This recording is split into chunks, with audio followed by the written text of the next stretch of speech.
We are bored. We're all bored now. But has it ever occurred to you, Wally, that the process that creates this boredom that we see in the world now may very well be a self-perpetuating, unconscious form of brainwashing created by a world totalitarian government based on money, and that all of this is much more dangerous than one thinks, and it's not just a question of individual survival, Wally, but that somebody who's bored is asleep, and somebody who's asleep will not say no?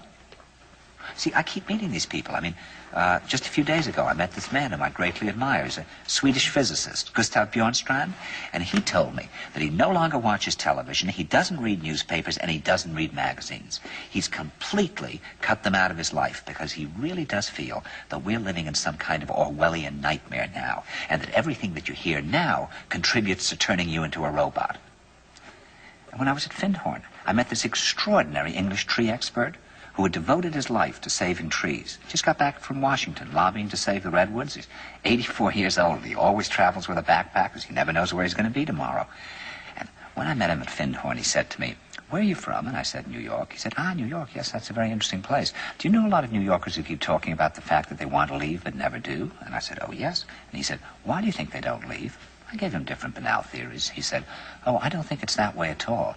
He said, "I think that New York is the new model for the new concentration camp, where the camp has been built by the inmates themselves, and the inmates are the guards, and they have this pride in this thing they've built. They've built their own prison, and so they exist in a state of schizophrenia, where they are both guards and prisoners, and as a result, they no longer have, having been lobotomized, the capacity to leave the prison they've made, or to even see it as a prison."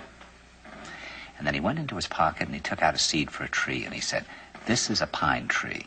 He put it in my hand and he said, "Escape before it's too late."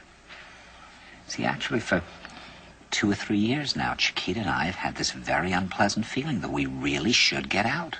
And we really should feel like Jews in Germany in the late 30s. Get out of here. Of course, the problem is where to go, because it seems quite obvious that the whole world is going in the same direction. See, I think it's quite possible that the 1960s represented the last burst of the human being before he was extinguished, and that this is the beginning of the rest of the future now, that from now on there'll simply be all these robots walking around, feeling nothing, thinking nothing, and there'll be nobody left almost to remind them that there once was a species called a human being, with feelings and thoughts, and that history and memory are right now being erased, and soon nobody will really remember that life existed on the planet. Now, of course, Bjornstrand feels that there's really almost no hope, and that we're probably going back to a very savage, lawless, terrifying period. Findhorn people see it a little differently. They're feeling that there'll be these pockets of light springing up in different parts of the world, and that these will be, in a way, invisible planets on this planet. And that as we, or the world, grow colder, we can take invisible space journeys to these different planets, refuel for what it is we need to do on the planet itself, and come back. And it's their feeling that there have to be centers now where people can come and reconstruct a new future for the world. And when I was talking to Gustav Bjornstrand, he was saying that actually these centers are growing up everywhere now. And that what they're trying to do, which is what Findhorn was trying to do, and in a way, what I was trying to do.